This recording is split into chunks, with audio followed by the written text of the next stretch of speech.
Les élections du 9 août auraient atteint le plus faible niveau de participation des électeurs, ont indiqué des organisations de la société civile haïtienne impliquées dans l'observation électorale. Le Réseau national de défense des droits humains, le Conseil national d'observation et le Conseil haïtien des acteurs non étatiques avaient déployé 1500 observateurs dans différentes régions depuis l'ouverture des centres de vote jusqu'au dépouillement. La participation des électeurs au scrutin du 9 août semble donc être la plus faible qui soit enregistrée depuis les élections de 1987. Le président du Conseil électoral provisoire, Pierre-Louis Aupon, s'est gardé de faire toute estimation du taux de participation, jugeant préférable d'attendre le décompte des procès-verbaux. Ajoutons que de nombreux dirigeants politiques, ainsi que des observateurs internationaux de l'OEA et de l'Union européenne, ont également fait état du faible taux de participation des électeurs. Toutefois, le décret électoral n'envisage pas une annulation du scrutin en cas de faible taux de participation.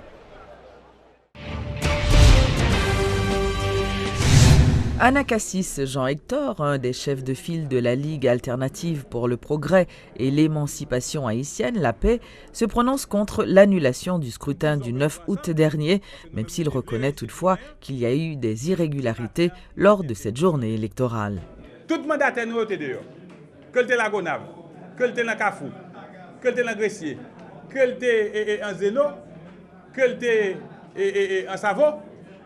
Nous te disons, restez dans la cour pour suivre votre là, pour défendre le bureau, parce que nous avons des informations, il y a des gens qui sont bien intentionnés qui sont qui veulent faire des ordres. Parce que il y a des gens qui demandent nous pour nous signer des notes, pour nous demander pour annuler la journée. Nous te dit non, parce que nous-mêmes nous te dit, nous sommes des responsables. Nous ne pouvons pas pour un pays, un peuple qui décide, dans ça que nous sortis pendant combien de temps pas gagner élection, surtout pour voir en place, pas de intention de faire élection.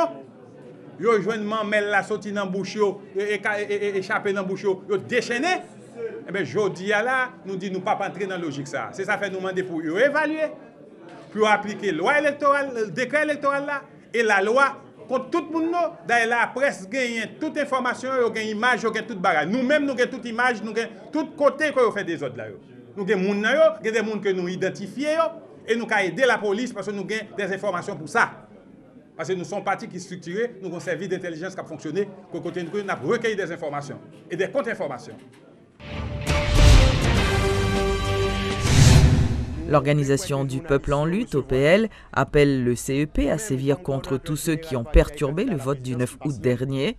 Se démarquant des partis politiques qui réclament l'annulation du premier tour des législatives, compte tenu de l'ampleur des fraudes, l'Organisation du peuple en lutte dit attendre des résultats, arguant que le Conseil électoral est libre de décider. Pour le parti de Sauveur Pierre-Étienne, l'avenir du processus électoral dépendra du jugement du CEP qui devra faire preuve de rigueur dans l'application du décret électoral contre les fraudeurs. Pour l'OPL, comme pour d'autres partis politiques, la journée électorale du 9 août est quasiment un gâchis. Un crime de lèse-souveraineté, c'est ainsi que l'Organisation du peuple en lutte qualifie les actes de violence et les saccages de centres de vote qui ont marqué le scrutin dans certains départements, l'Ouest, l'Artibonite, le Sud-Est, le Centre, le Nord, le Nord-Est et le Nord-Ouest. Selon l'OPL, les fauteurs de troubles étaient les candidats et les partisans de candidats de partis politiques proches du pouvoir qui ont agi à visage découvert.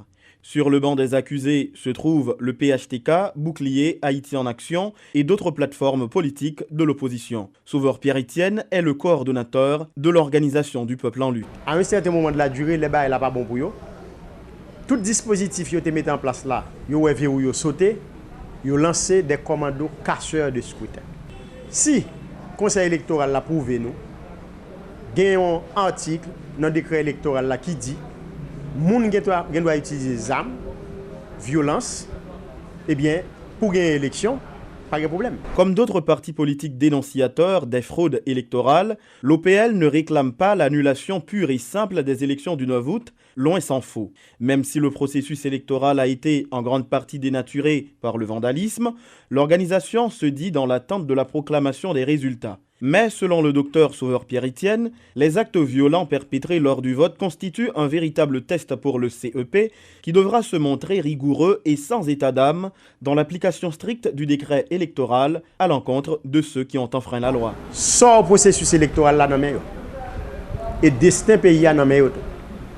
C'est eux même qui ont décidé si y a bien deuxième tour pour élection législative, si y a bien élection présidentielle et si y a bien élection pour collectivité territoriale. Si le conseil électoral l'a montré, il a une capacité pour appliquer le décret électoral à la lettre, je vous l'ai dit, envers et contre tous, eh bien, à partir de ce moment, monsieur Damsayo, eux-mêmes, ils vont empêcher le pays à basculer dans l'anarchie sanglante et le chaos généralisé. Alors que certains partis politiques dénoncent les fraudes massives qui ont entaché le scrutin du 9 août et d'autres vont jusqu'à appeler à son annulation, des missions étrangères d'observation électorale comme l'UE ou l'OEA estiment que ces actes ne sont pas susceptibles d'invalider le processus.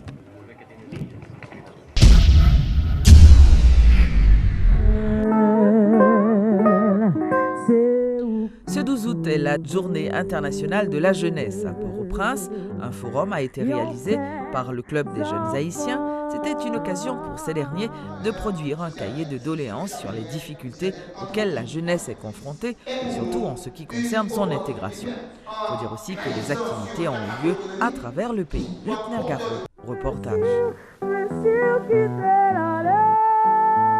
Encore une autre journée internationale de la jeunesse que les jeunes haïtiens ne célèbrent pas mais plutôt commémorent.